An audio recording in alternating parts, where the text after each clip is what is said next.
Tim s'est gâté actuellement sur coach Amon Chic après son rencontre avec le président Emmanuel Macron à l'Elysée. Écoutons un peu la vidéo. Allez dire à la coach Amon que désormais elle peut dormir tranquillement. Celui qui est en train de lui manquer de respect et manquer de respect à sa maman, paix à son âme, dites-lui que désormais la justice s'occupe de lui. Je me suis assuré personnellement de régler son cas parce que il avait fait pareil avec moi quand il a commencé à faire des blackface et commencé à discriminer le peuple sénégalais. Je lui ai parlé mais il n'a pas écouté, il croyait que c'était des blagues. Comme vous voyez sur l'affiche, vous pouvez bien lire tout simplement. Vous allez voir, lui ses problèmes ne fait que de commencer. Je vous ai dit, en Europe, la justice met du temps. Mais si tu fais bien les choses, la justice arrive tôt ou tard. Pour ceux qui connaissent la coach Amon, n'hésitez pas à prendre en capture d'écran ce qui est écrit là. Ensuite, vous le lui envoyez, elle peut rajouter ça à sa plainte aussi. Comme ça va être d'autres problèmes encore plus pour lui. Mais déjà ça va régler son problème. Là, c'est la mairie de Bordeaux Centre, là où il habite, directement à qui je parle. C'est-à-dire que c'est l'adjoint au maire avec lequel je suis en train de parler. Et l'adjoint au maire a déjà réglé tout ce problème-là. La justice est au courant.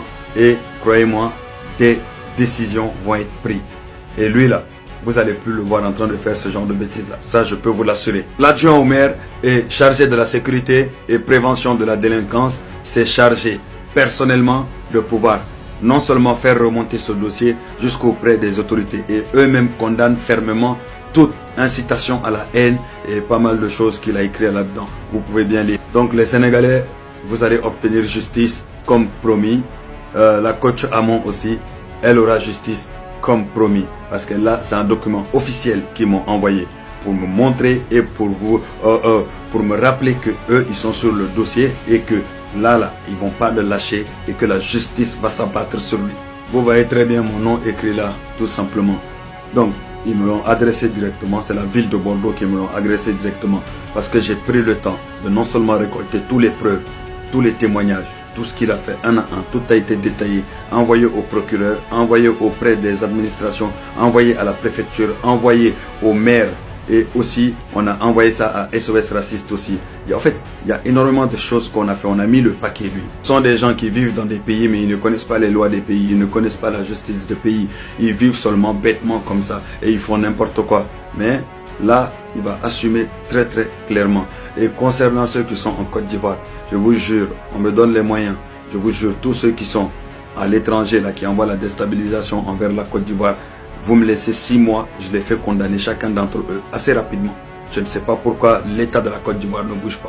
Les gars, on se retrouve en live. La famille, la fille là, vous la connaissez non? Coach Amon Chic. Bon, je pense qu'elle n'est plus à présenter. Dernièrement, elle a été reçue à l'Elysée par Emmanuel Macron en fanfare. Elle n'était pas la seule, hein, mais elle dit qu'elle a été reçue, elle a été invitée, donc elle était fière et tout. Mais est-ce que vous savez que le président Abdourahmane Tiani avait déjà prédit ça? C'est pour cela qu'on dit l'AES, ils ont le service de renseignement le plus puissant sur moi. Pourquoi je le dis? Je suis venu voir le président Macron. Voilà, il nous reçoit. Écoutez, c'est la bénédiction de Dieu. Sur le continent africain depuis 2017, nous le faisons encore en ce moment au Sahel. Il y a eu des bouleversements profonds. C'est aussi notre histoire. Le président Abdourahmane Tiani avait déjà tout détaillé. Il a dit que Macron allait inviter, c'est-à-dire ils vont recruter des influenceuses, influenceurs, tu vois non? On va écouter la vidéo, je n'ai pas trop parlé. Les gars, on écoute. Les dernières attaques au Mali viennent convaincre des enjeux géostratégiques du Sahel, enjeu pour l'ancien colonisateur qui ne savoura pas vaincu de sitôt, avait prédit le président nigérien, le général Abdourahmane Tiani, qui avait également alerté sur la présence de puissances impérialistes aux frontières de l'AES. Sur la question, le commentaire de Abdoulaye Koulibaly. Le président Abdourahmane Tiani, fort de renseignements documentés et fiables, nous a habitués à ces croustillantes révélations qui finissent toujours par lui donner pleinement raison. Sur la présence française dans le Nord Bénin, sur le projet de partition du Mali ou encore de reconquête du Sahel et de ses ressources, Le chef de l'État nigérien savait de quoi il parlait, sûr qu'il était de ses sources d'information. Et la liste des révélations n'est pas exhaustive. Sur encore le projet de recrutement par Emmanuel Macron de soi-disant influenceurs et influenceuses pour servir de relais d'influence en Afrique au service des intérêts français, le général Abdraman Tchani avait là aussi vu venir les choses. Il les avait en effet prédites lors d'un de ses grands entretiens avec la RTN. Et l'histoire, encore une fois, lui donne raison avec cette rencontre organisée pas plus tard que le mercredi 30 avril dernier à l'Élysée par Emmanuel Macron, dont on sait la haine viscérale vis-à-vis des dirigeants de l'AES. Cette rencontre donc à l'Élysée en présence de présentées comme des influenceuses. Rappelez-vous, je l'ai dit ici, l'Élysée, le Quai d'Orsay avait juré notre perte. Ils ont mis deux structures en place. Le commandement pour l'Afrique, pour la composante militaire, et la cellule Sahel de l'Élysée. Cette cellule, la deuxième, n'a pour autre objectif, je l'ai dit, que de faire la guerre informationnelle. Ils ont prévu des recrutements en masse à travers deux événements. Le premier événement devait avoir lieu en 2025 au Bénin. C'est un événement culturel. Je ne sais pas s'il a eu lieu ou il n'a pas eu lieu. C'est au cours de cet événement qu'ils devaient recruter des Africains apatrides, cupides, qui ne comprennent pas ce que c'est la lutte de la libération, pour s'attaquer à leur propre pays. Ensuite, 2026, c'est prévu. Je ne sais pas si ça tient ou ça ne tient pas, la francophonie au Kenya. Ils vont profiter également de cette rencontre pour recruter des apatrides africains. C'était les deux plans. Ensuite, en septembre 2025, vous avez vu l'appel d'offres international, mais particulièrement orienté vers les pays africains pour recruter des influenceurs. Je l'ai dit lors du dernier entretien, dont la mission n'est autre que de créer des événements, d'amplifier des événements dans la Confédération, de dénigrer les relations de coopération entre la Confédération et 5 pays, je vous les ai cités lors de la dernière interview. Donc, il faut effectivement avoir de la mémoire pour que tout ce qui se passe ne nous déstabilise pas. Ne pas donc laisser l'ennemi nous détourner de notre objectif. La leçon est bien comprise.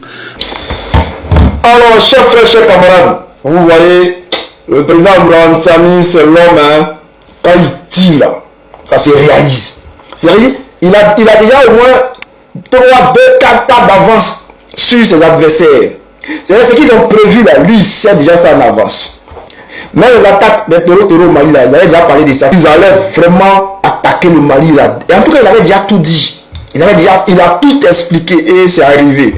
Maintenant là, chers frères africains, on doit se mettre ensemble. On doit s'unir autour de l'AES. Parce qu'il faut reconnaître que l'AES est dans la vérité. C'est pour cela qu'on doit s'unir autour de l'AES. On doit soutenir l'AES. On doit apporter notre soutien à l'AES. Ceux qui ont la possibilité, la capacité de leur venir en aide d'une autre façon, de manière physique, il faut aider l'AES. Parce que si l'AES arrive à gagner ce combat-là, l'Afrique sera sauvée. L'Afrique sera libérée. Parce qu'une fois que l'AES gagne ce combat-là, tous ceux qui sont à côté, qui font Dabashi là, ils vont regarder, non, ils vont finir par se rallier. Donc, il faut vraiment donner la force. Il faut donner la force à l'AES. Il faut être avec eux de tout cœur. Fama, courage à vous. FDS du Burkina Faso, FDS du Niger, les gars, vraiment, courage à vous. Et puis, continuez, sachez que les Africains sont avec vous. Voilà, vous avez notre soutien, nous sommes avec vous de tout cœur. Et on vous envoie nos forces depuis l'autre côté. Voilà, donc, courage, ce combat, nous allons gagner ce combat-là. Et c'est vous là, qui vous mettez avec les terreaux pour combattre aujourd'hui l'AES là. On vous sri. On était allé à la présidence, on était allé à l'Élysée parce que il y avait la rencontre diaspora. Hein, c'est en marge du sommet Africa Forward, hein, qui se tiendra à Nairobi, au Kenya, voilà, du 11 au 12 mai. Voilà, donc on était allé rencontrer le président et il y a eu il y a eu beaucoup d'intervenants, c'était très intéressant et tout ça là, en tout cas, ça a été un plaisir parce que voilà, j'ai été invité, j'ai reçu une invitation de sa part, puis j'ai été, puisque je suis africaine et je suis de la diaspora, donc c'était tout à fait normal que je fasse partie de cette rencontre là. En tout cas, ça a été un plaisir. Et puis voilà, moi j'étais parti avec le Boeing Tap Tap Send, c'est-à-dire que on représentait Tap Tap Send. Voilà, on représentait Tap Tap Send dans l'événement parce que Tap Tap Send c'est des Africains de la diaspora qui ont cette application qui cartonne, l'application numéro 1. C'est-à-dire que si tu vas envoyer le jeton en Afrique, tu ne faut même pas regarder ailleurs. Tu envoies par Tap Tap Send. Nickel, propre. La personne reçoit. Ça, c'est l'application Caviar. Et puis, quand tu envoies... S'il te plaît. Quand tu envoies le jeton en Afrique, que tu utilises l'application Tap Tap Send, tu mets le code promo Caviar.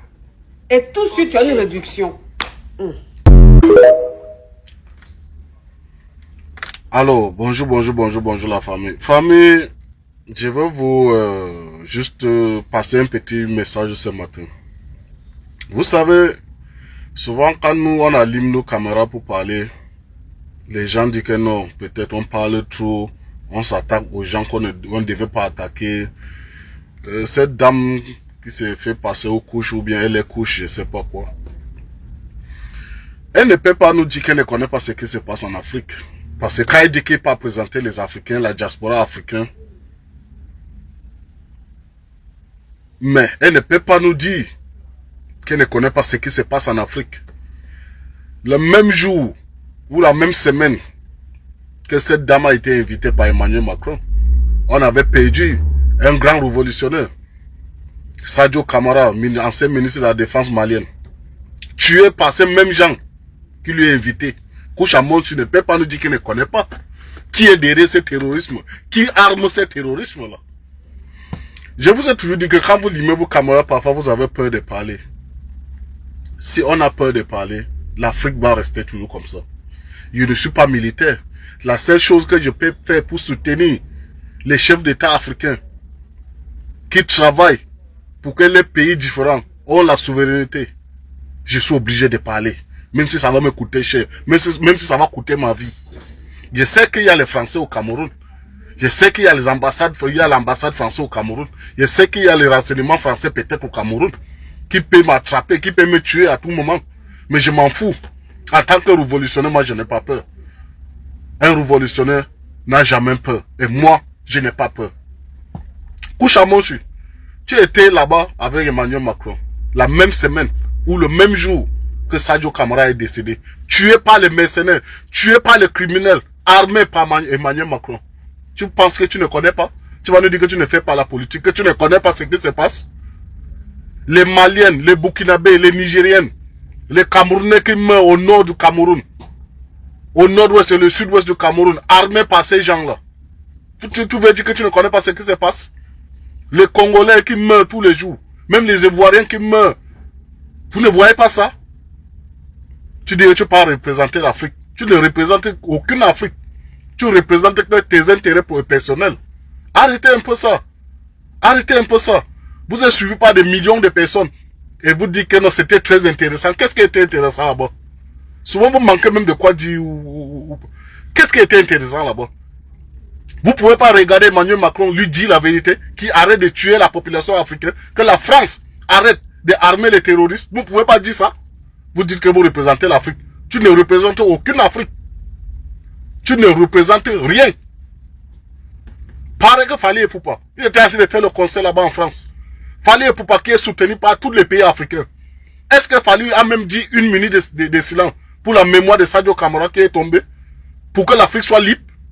Il n'a pas dit ça. Donc vous représentez que vos propres intérêts. Vous ne représentez pas les Africains.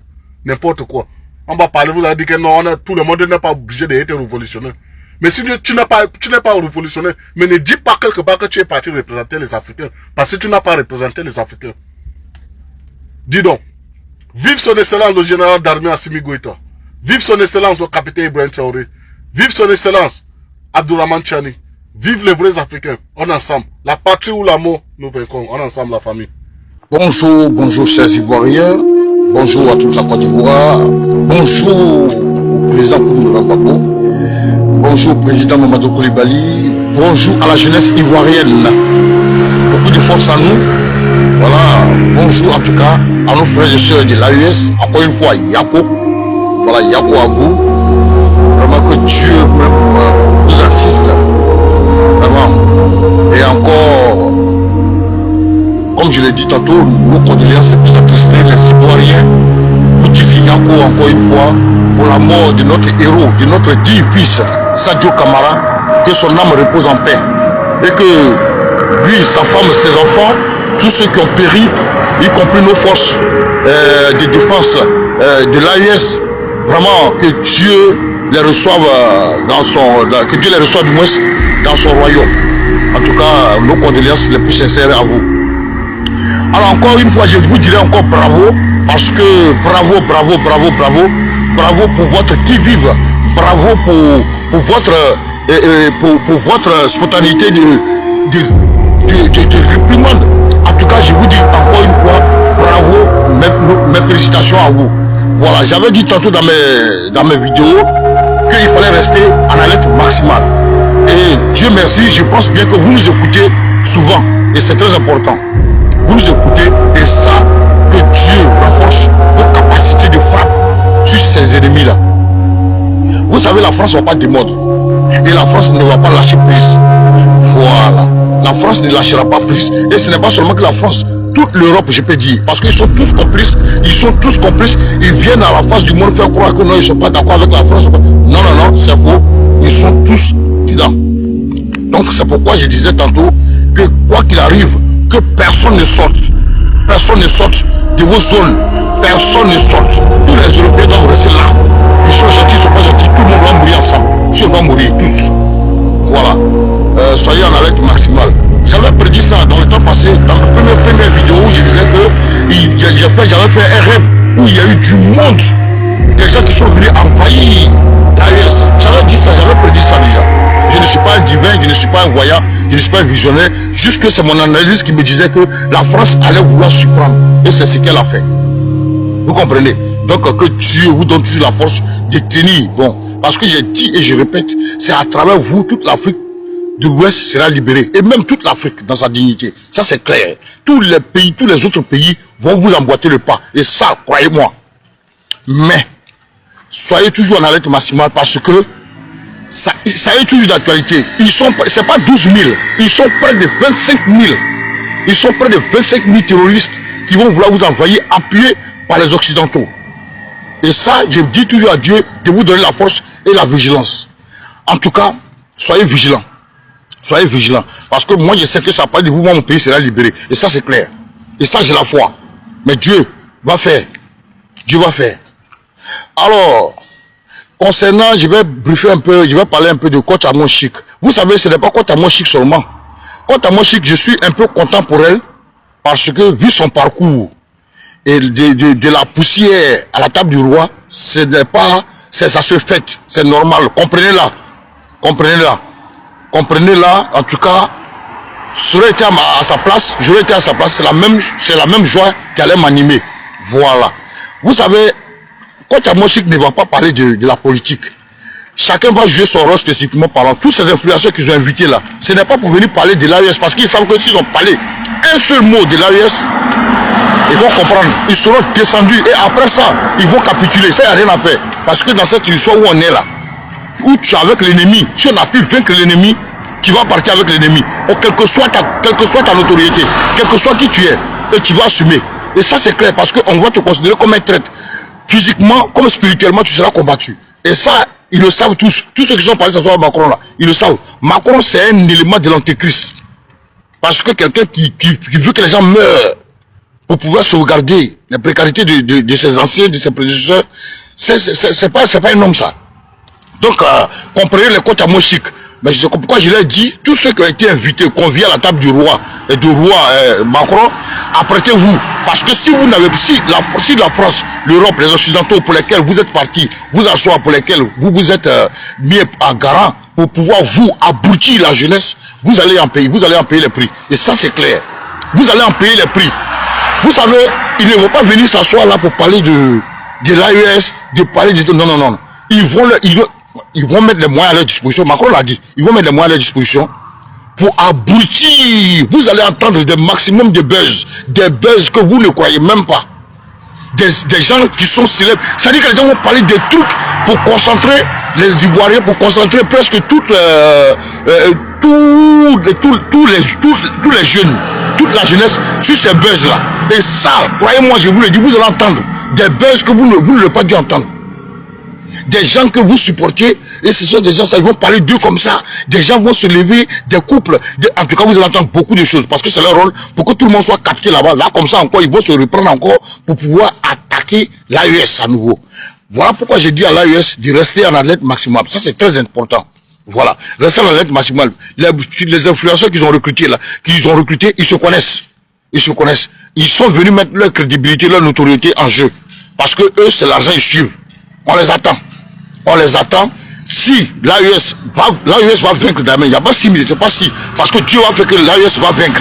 Et ça, ils vont payer à leur départ. Ils vont payer les prix. Et ça, je vous l'assure. Soyez tranquilles. Mais ils vont faire le maximum de buzz parce que c'est de ça, c'est pour ça qu'ils ont eu l'argent. C'est ça qui a fait. Ils ont eu l'argent. Ils ont eu l'argent, c'est normal. Ils vont jouer. C'est pourquoi je l'ai dit tantôt dans mes vidéos. Si on vous donne l'argent là, prenez, bouffez, c'est votre argent. Mais pour venir jouer le rôle qu'on vous a confié sur le terrain, vous allez nous croiser. Et quand la France et l'Europe va descendre, vous allez capituler. Ça, il n'y a pas à faire dire que non, ils sont contre moi. On n'est pas contre quelqu'un. Parce que c'est vous qui serez contre nous. Quand vous allez parler de l'AES, quand vous allez parler vous allez vouloir parler pour les intérêts des Européens, des Occidentaux, vous allez nous croiser sur votre chemin. Parce que c'est de ça qu'il s'agit. Voilà, aujourd'hui là, c'est l'Afrique. C'est l'Afrique de l'Ouest, l'AES, contre les Occidentaux. Vous comprenez ce que je dis? Donc là où d'autres blancs s'apprêtent à venir nous soutenir, c'est là où on va vous recruter pour parler mal des gens de l'AES. Mais c'est là où vous allez manger votre thème. Ça c'est clair. Voilà. Maintenant chez nous en Côte d'Ivoire, vous savez, chères autorités ivoiriennes, votre rôle que vous êtes en train de jouer là, j'ai pris Dieu que vous vous entêtez. Que vous vous entêtez. Parce que je le dis, comment vous pouvez, vous, des gens, si vous voyez, vous faites des trucs, vous n'êtes pas politicien. Vous n'êtes pas politicien. Franchement, vous ne connaissez rien en politique. C'est ça. Toujours je le dis, vous ne connaissez rien du tout en politique. Vous êtes venu là, vous n'avez aucun programme. Pendant la campagne 2010, le président Laurent Gbagbo avait dit aux Ivoiriens, voici l'original, voici photocopie. Je vous conseille de prendre l'original. L'original, lui, c'est son programme de gouvernement. C'est son programme qu'il a conçu dans sa tête. Il a matérialisé ça physiquement par un document. C'est ce document-là, vous vous êtes focalisé dessus. Mais alors que celui qui a conçu sa chose-là, il sait comment il va démontrer ça. C'est ça qui vous a manqué. Vous avez copié, mais dans le mauvais sens. Vous avez vu Ami, vous avez pris là, c'est zéro. Tout ce que le président Laurent Gbagbo avait mis sur pied pour dire qu'il va faire les trucs là, vous l'avez empêché de le faire, mais malheureusement vous êtes venu là, zéro pointé. Ni Alassane, ni vous ne faites rien de bon. Vous mettez dans votre problème aujourd'hui que vous avez avec les Ivoiriens, vous dites qu'on doit vous aimer forcer, mais on ne peut pas vous aimer, et on ne vous aimera pas. Parce que vous êtes venu de la plus mauvaise manière au pouvoir. On ne peut pas vous aimer. Des gens qui ont tué des vies humaines pour venir s'installer, prendre l'argent du contribuable, pour donner aux Ivoiriens, pour les mettre en palabre, pour cogner les têtes, pour diviser les religions, pour diviser les ethnies, on ne peut pas vous aimer. Et ça, on ne peut pas vous aimer. Aujourd'hui, les Ivoiriens, la jeunesse ivoirienne, je vous le dis clairement, on est conscient, on sait ce qu'on fait, et on sait ce qu'on veut, on sait qui on veut, et on sait où on veut aller. Vous comprenez ce que je dis? Donc, toutes vos démarches là, elles seront zéro. Elles seront zéro. Tout ce que les Ivoiriens demandent actuellement là, quittez le plancher, balayez le plancher. Si vous voulez fuir, allez où vous voulez, allez les milliards que vous avez volés, mais vous allez venir répondre de vos actes, parce que vous allez répondre de ce que vous avez fait de votre gestion. C'est ça qui nous intéresse. Sinon, si vous voulez, prenez les avions, allez-y à vos familles. J'ai appris hier, j'ai vu sur les réseaux, et j'ai vu, on dit Victor Hugo, sa famille arrive en Allemagne. S'il veut, n'est qu'à la Chine. Mais vous allez répondre de vos actes parce que vous avez dirigé le pays. C'est de ça qu'il s'agit. Voilà. Mes chers jeunesse, je vous dis, soyons éveillés, restons éveillés. Ne suivons pas tous ces trucs de cyberactivistes ou bien de quoi, influenceurs, je sais pas les influenceurs qui prennent là. Laissez-les faire. Mais seulement que, prions Dieu pour que l'AES soit toujours concentré. Parce que ça n'a pas de l'AES, nous allons avoir notre souveraineté, nous allons avoir notre liberté. Bonjour. Je vois beaucoup d'émotions, beaucoup de gens s'émouvoir dans le fait que Emmanuel Macron ait reçu des influenceurs africains au palais de l'Élysée. Et non seulement on s'en émeut, mais on en veut même presque à ces influenceurs-là. Alors, restons concentrés. Franchement, c'est un coup d'épée dans l'eau. C'est une méthode reposant sur des recettes archaïques qui sont déjà éprouvées, éculées et que tout le monde connaît déjà. Nous autres Africains conscients, nous connaissons ce que ça veut dire. C'est juste une grosse opération de communication, comme ils en ont l'habitude.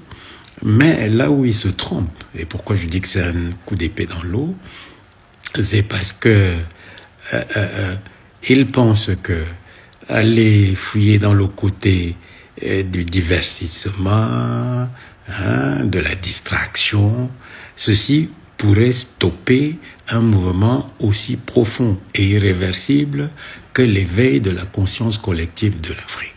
C'est là leur grande erreur. Et cette grande erreur, je ne sais pas si elle est consciente chez eux, mais elle fait apparaître une classe politique aux abois. Et je vais un peu essayer d'expliquer pourquoi. Le général de Gaulle a laissé un logiciel à la France quant à la relation de la France avec l'Afrique. Ce logiciel, c'est un logiciel de dominant que doit être la France et dominé que doivent être les pays africains. C'est ça le logiciel gaullien. C'est le logiciel qui a jusque-là gouverné les relations France et Afrique.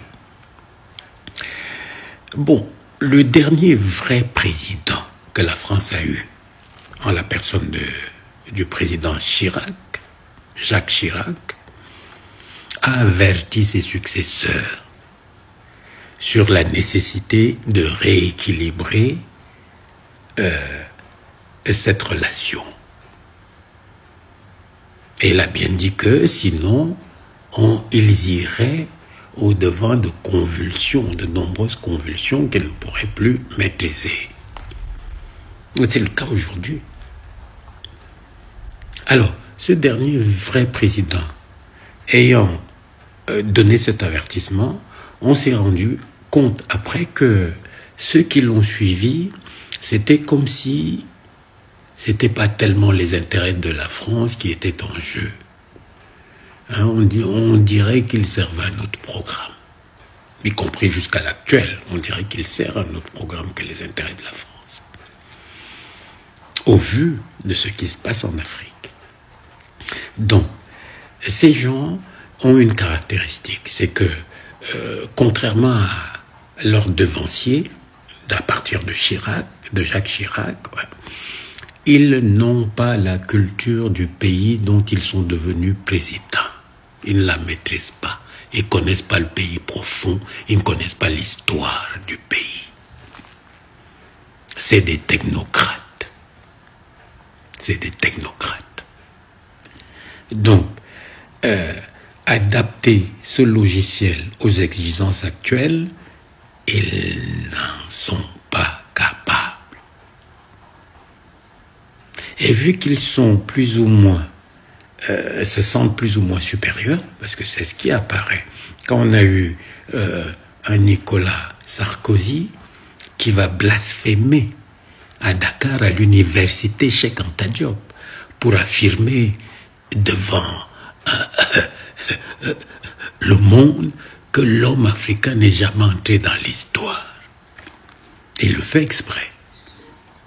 Et qu'on arrive à l'actuel président qui reçoit donc ses influenceurs, qui lui, pour les 55 morts de soldats qu'il y aurait eu au Mali, a traité les Africains d'ingrats, ajoutant que heureusement que l'ingratitude n'est pas transmissible à l'homme.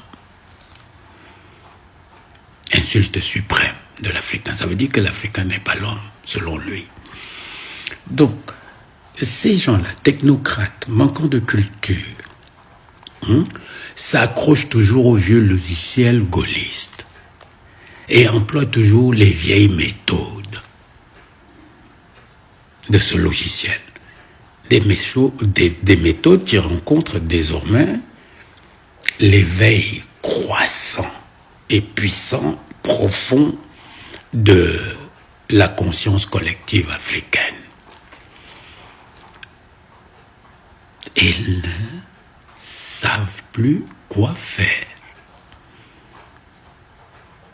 Puisqu'ils sont toujours accrochés aux vieux logiciels, ils ne peuvent pas savoir quoi faire. Ils ne peuvent pas. Donc, ils utilisent les vieilles méthodes archaïques. La propagande, la séduction, le divertissement. Parce que recevoir ces influenceurs africains et avec la concomitance du concert de Fally Ipupa au Stade de France, c'est... ils ont payé cher pour faire un grand mouvement de communication. Mais leur erreur est de croire que c'est par ce genre de moyens archaïques qui vont stopper l'éveil profond et croissant de la conscience collective africaine. Donc, à l'Africain conscient de ne pas s'émouvoir de cela. Il n'y a rien là. C'est rien. C'est une communication archaïque fondée sur de vieilles recettes, tout aussi archaïques. Et c'est vrai que ça s'appuie sur la technologie moderne, mais c'est la méthode est archaïque. C'est un coup d'épée dans l'eau, il n'y a pas de quoi s'émouvoir. Nous, Africains, conscients, devons rester concentrés, faire voir, partager avec les nôtres ce que nous percevons de l'action des pays qui nous ont dominés. Restons dans la vérité, restons factuels. Parce que la vérité a cet avantage qu'elle ne bouge pas, elle est là. Tu vas voir le mensonge qui va faire le tour du monde, des millions de tours, des millions, elle va aller partout, à gauche, à droite, il va aller partout, à gauche, à droite, il va faire le tour du monde 1 milliard de fois. Vous savez pourquoi? Parce que le mensonge, c'est que le jour où il rencontre la vérité, il meurt. Donc, laissez ces gens-là continuer à tourner en rond, sans faire une introspection, sans aller revisiter leur passé, tout en continuant à nier des évidences comme la traite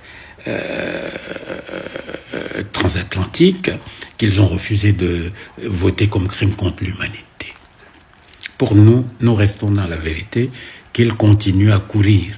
Nous savons que le jour où ils nous rencontrent, ils sont morts.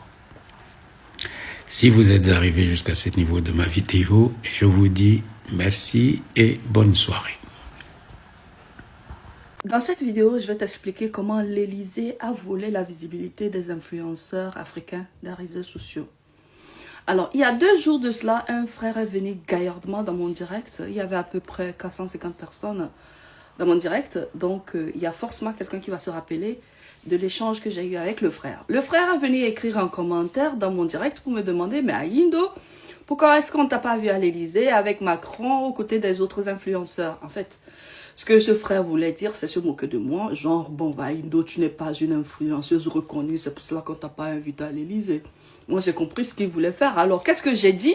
J'ai dit, bah, écoute, mon frère, qu'est-ce qui se passe à l'Élysée?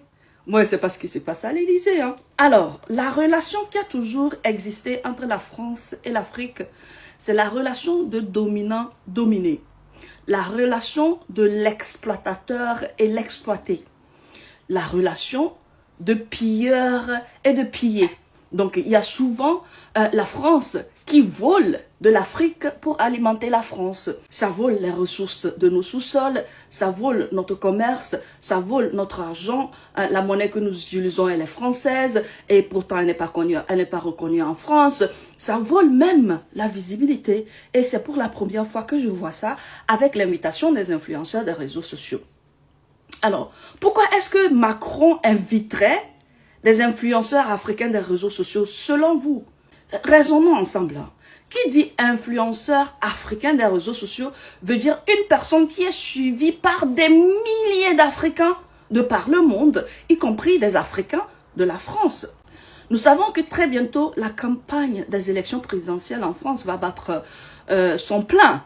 Nous le savons. L'Élysée s'est assis, ils ont fait des statistiques, ils se sont rendus compte que les Africains de la France ne s'intéressent plus au parti de Macron. Donc on veut des votes des Africains de la France. Quoi de plus mieux qu'inviter les influenceurs de par le monde qui sont suivis par les Français capables de voter?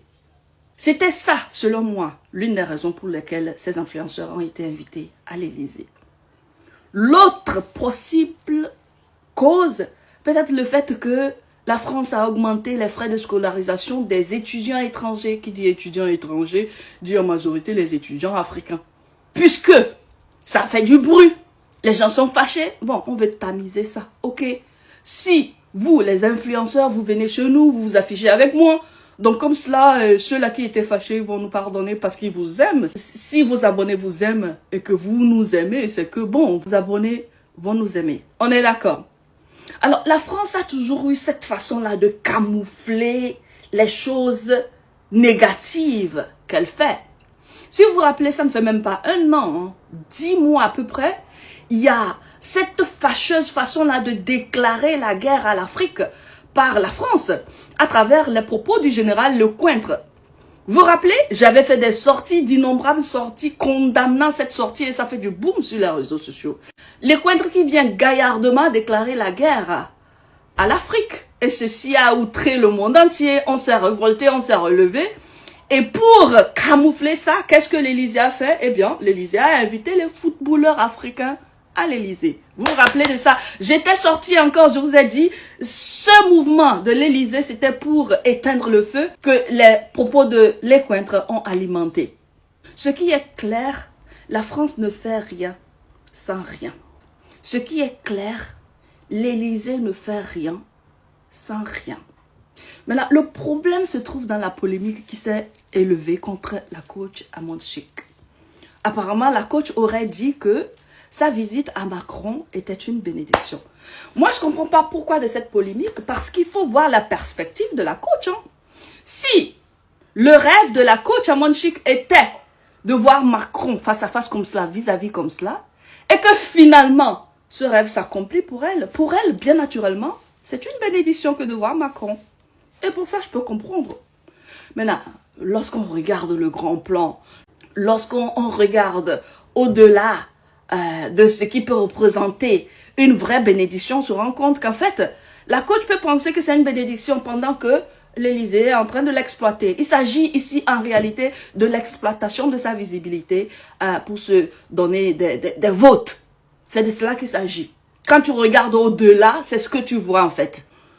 Bon, mon frère, quant à toi qui viens te moquer de moi comme quoi je n'ai pas été invité à l'Élysée, Si j'avais à me poser des questions sur est-ce que si Macron m'invitait à l'Élysée, j'allais aller ou pas, la question peut varier. Ça peut varier entre oui et non. Alors, si Macron m'appelait, me dit Ayindo Dalouba, vous avez plus d'1 million d'abonnés, 1 300 000 abonnés sur les réseaux sociaux, j'aimerais vous solliciter pour un partenariat. Qui dit partenariat dit de l'argent. Et moi, je suis à la quête de partenaires. On est d'accord. Donc, si le président Macron m'invitait pour un partenariat, mais genre, j'allais courir pour aller là-bas parce que ça va me rapporter de l'argent.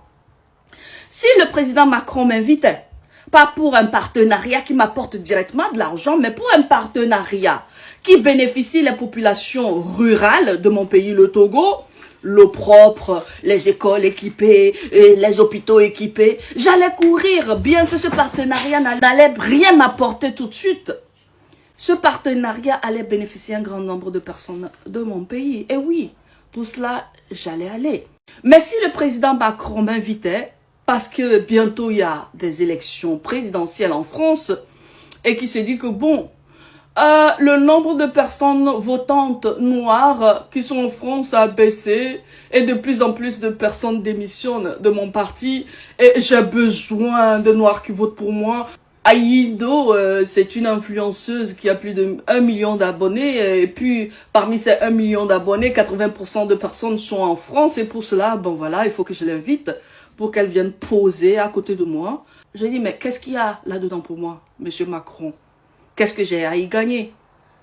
Ce serait clairement moi me tenant à côté du président Macron, célébrant ça comme une gloire pendant que lui m'exploite. Et là, bien évidemment, ma réponse serait non. Monsieur Macron, je suis désolé, je ne viens pas. Par contre, si le président burkinabé Ibrahim Traoré m'appelait, les conditions, j'en ai pas besoin. Je cours seulement, je vais aller parce que ce président, il fait honneur à l'Afrique. D'accord? Et là, je célébrerai ça comme une vraie bénédiction. Emmanuel Macron a rencontré plusieurs influenceurs africains à l'Élysée. Plein de mes abonnés sont venus m'écrire pour me dire d'en parler. Qu'est-ce que je vais dire que je n'ai pas dit depuis? Je vous ai toujours dit, nous sommes dans une guerre informationnelle. Certaines personnes me diront non, ça n'a rien à voir avec la politique, tout et tout. Détrompez-vous. Écoutez le discours qu'a eu Emmanuel Macron là-bas. Il a parlé de la politique africaine. Il a parlé du Sahel. Lui-même Emmanuel Macron nous a dit il y a quelque temps qu'ils ont déboursé 2 milliards pour cette guerre de communication. Je vous ai publié il y a quelques semaines un discours de l'ancien chef d'état-major de la France où il disait qu'ils ont pris des Africains comme communicants. Oui, vous avez cru que c'était qui? Parmi ceux qui ont été invités par Emmanuel Macron, il y a d'autres qui ont la visibilité pour distraire la jeunesse africaine et il y a d'autres qui parlent en faveur de la France. Bouba Fane du Mali, lui, il allait dire à Emmanuel Macron de dire au monde de venir sauver le Mali. Mais si lui, tu lui as demandé qu'est-ce que la France a fait pour le Mali pendant plus de 10 ans qu'ils y étaient, il ne peut pas te répondre. Parce que la France n'a rien fait. Ils n'ont même pas pu chasser les terroristes du Mali pendant plus de 10 ans qu'ils y étaient. Si la France veut trop inviter des influenceurs, pour qu'ils n'invitent pas des influenceurs qui sont dans l'éveil de conscience. Parce qu'ils n'ont pas besoin de ça. Ils parlent de revenir. Et ils n'ont pas envie d'une jeunesse africaine éveillée. Donc ils invitent ceux qui sont dans l'abrutissement de la jeunesse africaine, ceux qui sont en leur faveur, ce qui les arrange eux. Eh oui, c'est déplorable. Attendons-nous dans ce combat à affronter nos propres frères noirs. Sur ce, je vous reviens avec de nouvelles informations. Je vous fais plein de bisous. Allumez vos cères.